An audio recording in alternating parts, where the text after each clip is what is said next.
Okay, everybody, welcome back to Campfire Spookhouse. This is episode 28. My name's Scary Terry, and this guy here is Rock Horror. And today we are reviewing Misery, directed by Rob Reiner, written by William Goldman, based on Stephen King's novel Misery. Producers were Rob Reiner, Andrew Sheenman, and it stars James Caan as Paul Sheldon, Kathy Bates as Annie Wilkes, Frances Sternhagen as Deputy Virginia, we liked her. Yeah. Richard Farnsworth as Sheriff Buster, we liked him.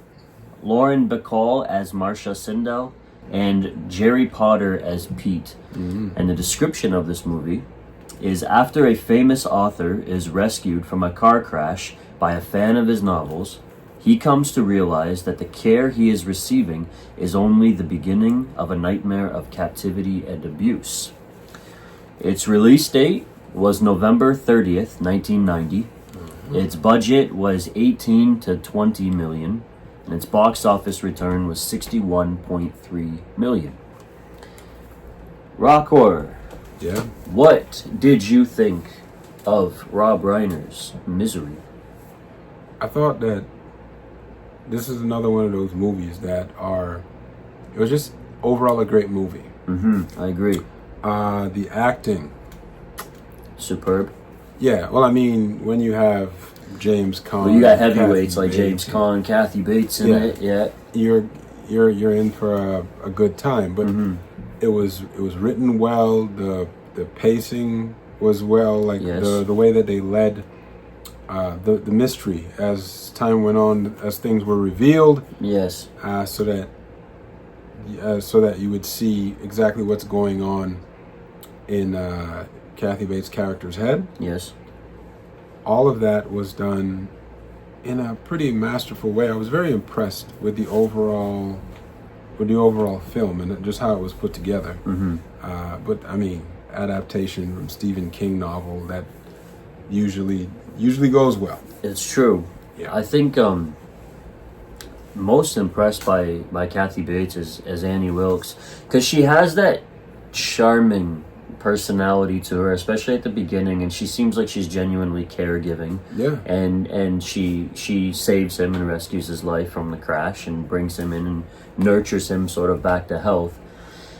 But then, like, she's so unpredictable because little subtle things can just set her off. And when she drives off in a rage, I mean, you could see in her eyes, like, she's extremely unpredictable and you have no idea what to expect from her, which throws him off for a whirl, you know. And but at the same time, like, she kind of reverts back to that nurturing and caring side. So it's almost like a form of gaslighting to someone who is trusting her. Yes. With his life right now, because where else is he going to go? He can't really move. He's immobile.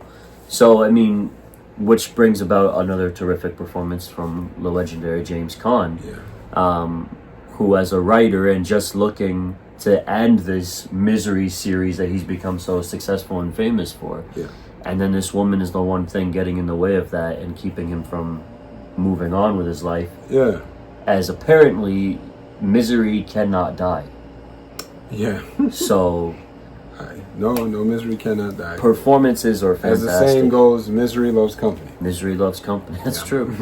And so everything about this movie was great. I mean, the sheriff and his deputy being them, you know, a couple as well.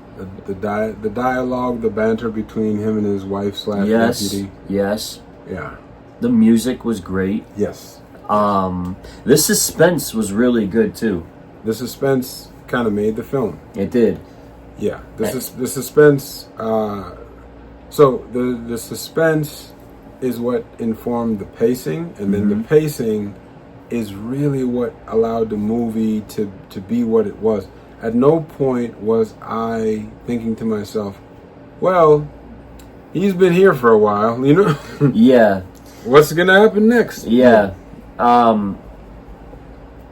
But you're rooting for him the entire movie. Absolutely. Too, and like, which is great. And you're kind of wondering, how is he going to get out of this house? What are his moves? I mean, at first you're kind of once you start to see her darker side come out, you're like, okay, there's going to be some psychological cat and mouse between the two of them. Yeah. Because he's going to have to figure out ways how to outsmart her. And he was good at manipulating her, provided that he includes in a misery. Because that's really the way to reach her. Yeah. And to kind of brainwash her. I mean, especially closer to the end when she wanted to kill him and herself with the gun. And he's like, no, we have to bring her back, bring misery back to life and give her to the world. So he knew how to manipulate her and figure out ways on how to prolong his life and last a little longer. I love in the movie that it shows the trial and error of him doing that. He starts out and his first attempts they suck. Yeah, futile. And he messes up, but as time goes on, he gets better and better. He learns how to keep certain things to the chest. He becomes a better actor. True. He becomes a better actor, and I mean, just thinking of playing that role. Yeah. You'd have to be a fantastic actor. He also has to, just the character himself, he has to act in order to stay alive and keep this going as long as it needs to. So he gets to know her better. The character development was fantastic. Yes, it was. For both of them. Because you see, of course, you see the switch with her, but you also see how she starts to believe him. She knows. Deep down, she knows that he wants to get out of there. Yes. But she is hoping against hope. Yes. That one day, he'll come around. Yes. And the only time that, and I would have said that that she didn't believe that, and that's why she came with a gun. But after she kills the sheriff, yes, and she's ready to end it, he tells one last story, and she just believes him. Absolutely. So once again, that is the hoping against hope. Yes. And it was really impressive to see, like you said, the kind of cat and mouse and the dynamic between those two actors. Yep. Because this is a movie where the majority of the movie is two people. Yes. In a room. Which I liked. I really liked about that. I mean, yes. This is why you needed these heavyweights. You do. And the attempts, as you mentioned, of him, like with refusing to take his pills and just sticking them where he inside the mattress where he, cut. And then the knife, though, I don't know about you, but I know putting the knife in that mattress, she's eventually going to notice the missing knife from the kitchen. Like, that's not going to last forever. No. The hobbling. Yes. With the breaking his ankles. That scene still to this day, it traumatizes me. Yes. That is the hardest scene in the movie to watch. Especially because, I was relieved that it didn't show the second time that she hit his foot, but the first time and you see the ankle actually split, and I'm like, oh no, Jesus, no. But you gotta give her some kind of credit, because she's really committed to keeping him there as long as she possibly can. And she has her strict set rules and boundaries that he must abide and follow. And if you don't, there are consequences. Yes. Which calls into question too, I mean, the infant deaths that supposedly she was responsible for when working at the hospital, that people were questioning her on. Maybe, well, she was jailed at one point. It showed in the article, but I don't know how long she was in jail for. Yeah, I wasn't clear on all the details of it wasn't, of her past. But I don't need to know all the details either. I'm kind of glad they didn't give or reveal too much. Her husband's death as well. Absolutely. Don't know what happened there, but not hard to figure out that she's just a psychopath. Absolutely. So, yeah, but especially whenever he moves about when he's crawling, and it's when he had to get back to the room, when he was initially in the kitchen and he was going for that door, and then he had to get back as quick as possible because she had just pulled in to the house and she was going to walk in. That was really suspenseful and intense. Yeah, there's all these elements where you get that suspense where he's about to be found out. There's a lot of just movement with the body direction. You don't really know what's happening until it happens. Yeah. Not necessarily a ton of dialogue, and then when there is dialogue, it is that the sheriff. Yeah. Or someone else. People are asking questions. So you So any story that she's telling him, you're hearing a contrasting story outside. Yeah. You see how close the sheriff is getting. Yes. As time goes on, he's getting closer by the day, so on and so forth. But he, like that's like a trope. It As is. I mentioned, the kind of the clever lawman always gets killed. But speaking of the clever lawman, though, I mean, yes, he is intelligent and he's not giving up his pursuit, which is great. But you're also rooting for him the entire time. Yes. And he's going to die.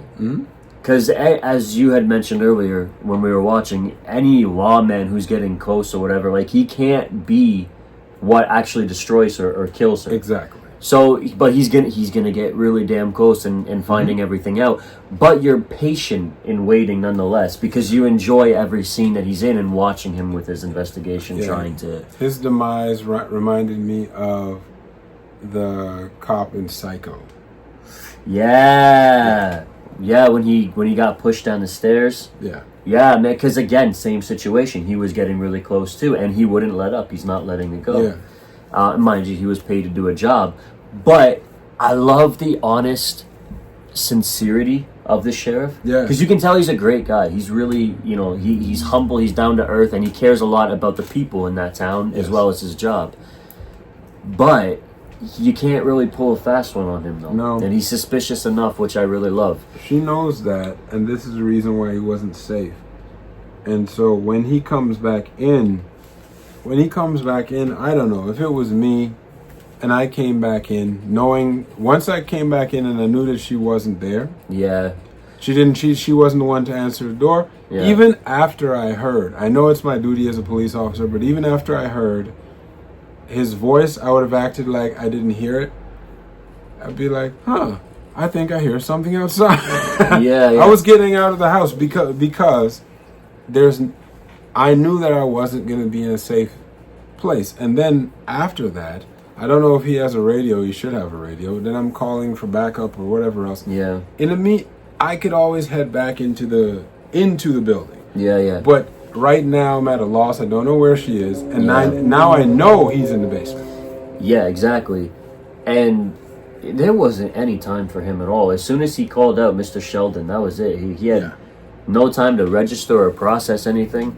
But what that whole scenario of him even being in the house, I think the very moment that she knew that she couldn't let this go was when she was in the room at the end of the hallway and he was in the other room, and he had his head, like, he pretended like he went in there so she would walk away, and then he stuck his head out and she was still she stuck her head back out. They clearly did not trust each other. That was a great scene and like shot. It was, and it really showed that they're playing one another right now, and I'm sure for her, when she did decide to go back in that room, how is she not going to hear him going up the stairs too? Well, they were creaky as fuck. She knew he was up the stairs, but this is her house, so she's able to walk up the stairs without the squeakiness. True. That's why she was snuck up behind him with the cup of cocoa. I was going to be out of the house as soon as that happened, because once again I'm on her turf. Yeah.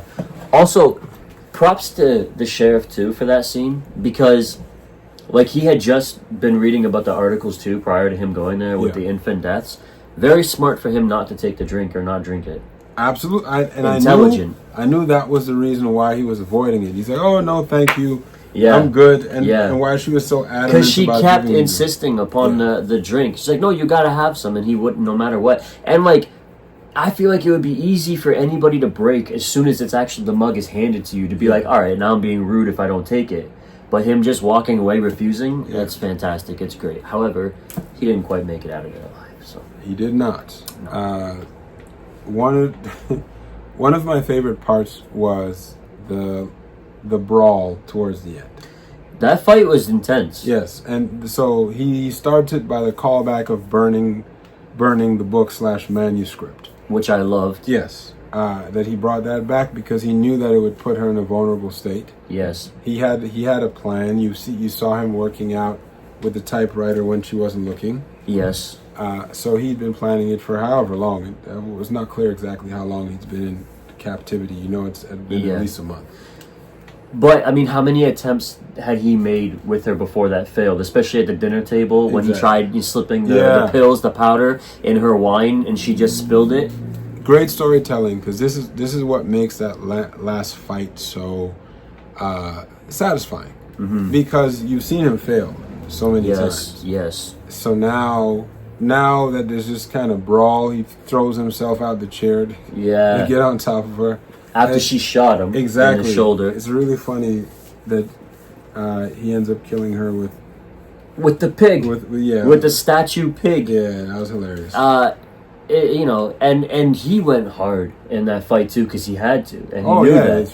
Thumbs to eyes, because he understands who he's dealing with. Yes, and every other attempt again had failed before. So it's nice because now it's like every time that he tries and fails, he's like, okay, I'm gonna execute a better plan. At this point, it's life and death. You know what the results will be if you don't win this fight. And this, because she's already talking about killing each other. That was the plan. Point. So the plan was, let's read this book and then kill each other. Exactly. Woo-hoo! Yeah. Man, great music, great editing too. Because again, with the suspense and the scene of him trying to get back to the room when he was crawling and getting back in the wheelchair. All the choices that they made for that, like with the cutting back and forth, was really well done. Great shots too. Yeah. In the film. Everything about this movie was really well done. Loved their performances, and it's not a movie that's, after watching, it's not going to leave you right away. No, it kind of does resonate and stays. Once again, because this is like suspense. It's not really suspense, elements of mystery in there. Yeah. It is the type of horror that I like. Yes. It's the type of horror that I like. And also, because this is on video too and everyone can see this, let it be known that please don't make a remake of this movie. Just leave it be, Hollywood, please. It's perfect the way it is. Yes, it is. So stop. Exactly. I think the movie's great. Misery loves company. That doesn't mean it needs a sequel. Exactly. I think the movie's great. We do have to mention there was some parts throughout his attempts at failing, where like you could get away, or you could try, like you could try to do this, or you could try to do that. But I don't blame him for not trying everything he possibly could in that moment, just because of his immobility and the fact that he is in a very vulnerable situation. And that's it. As I said, perhaps it's because of my temperament or whatever else. Like, I was not going to attempt anything until I was better. Exactly. Which you had mentioned too, that you would even, well, we had actually kind of mentioned with the writing, like, just take your time with it, make that the longest book ever, so you have more time to actually heal. I was going to write War and Peace. Yeah, man. Yeah. I do love the scene when he is about to burn the book, though, right at the very end. Everything that she just had him write, that whole process of him writing. There's a certain amount of, like, triumphantness and vindication. Yes. I'm going to do this. And, yes. And I really appreciate, like, after she hobbles him. Yeah. He doesn't even care anymore. Like, he sees her through the window, flips her the bird. Yeah, exactly. But also, now he really knows what she's capable of. Absolutely. And now this is his motivation to not fail again. Exactly. Like he needs to get out of this. So it's a tough scene to watch, and it is the scene as to why I avoided this movie for a long time. It is. Yeah, I can see that. The brutality in it is just not my cup of tea. Yeah. There's something about it that seems, once again, perhaps it is the performances. It just seems more real than other types of brutality that, like, at no point watching any Quentin Tarantino movie have I ever felt, like cringy, squeamish or anything like that. Yeah. Because it's in Tarantino movies, violence is like a practical light. It's just a part of what's going on. But then I think the reason too why we felt what we felt when we watched that scene is, again, due to the pacing of the film, because throughout the entire movie we're thinking about Annie like, okay, she's a psycho, but what is she really capable of, though?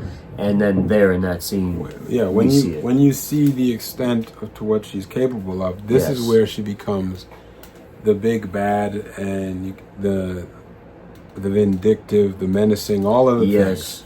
And which takes effect on us as well, the viewers. Yeah, we're watching it, and we now you can't see look. What he's You cannot look at her the same after that. No, you can't. Also, the close-ups, just James Caan, reacting in pain, and he's not actually being hit with a sledgehammer to break his ankles. So, right.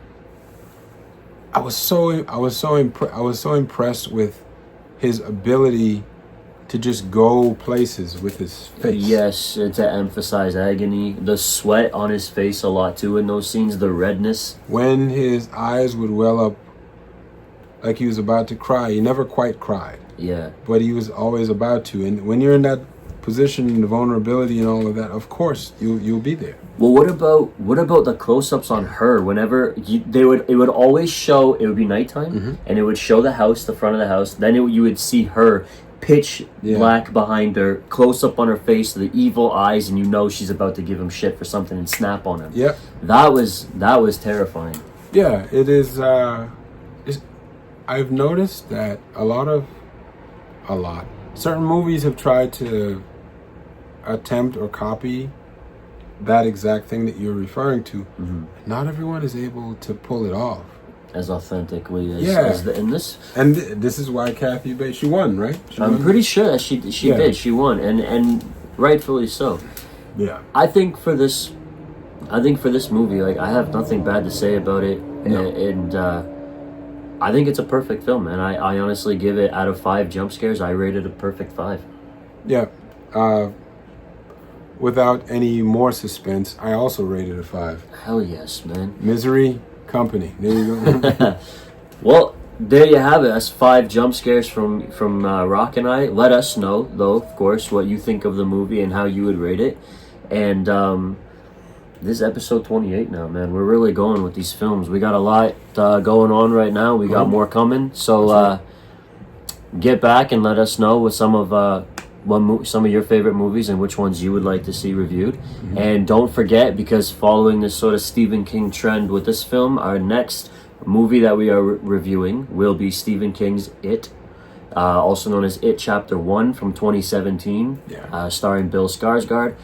We reviewed for episode 16 the Tim Curry miniseries, the 2-parter. This one, I think, is much more frightening and menacing. I haven't seen this one. You're in for a treat, man, let me tell you. So I think you guys will be excited for that, as that's more recent. And make sure that you're there for that. You don't want to miss it. In the meantime, we're signing off. I'm Scary Terry, this guy. Rock horror. And we are Campfire Spookhouse, where we scare ourselves awake. We will see you guys next time. Take care, everyone.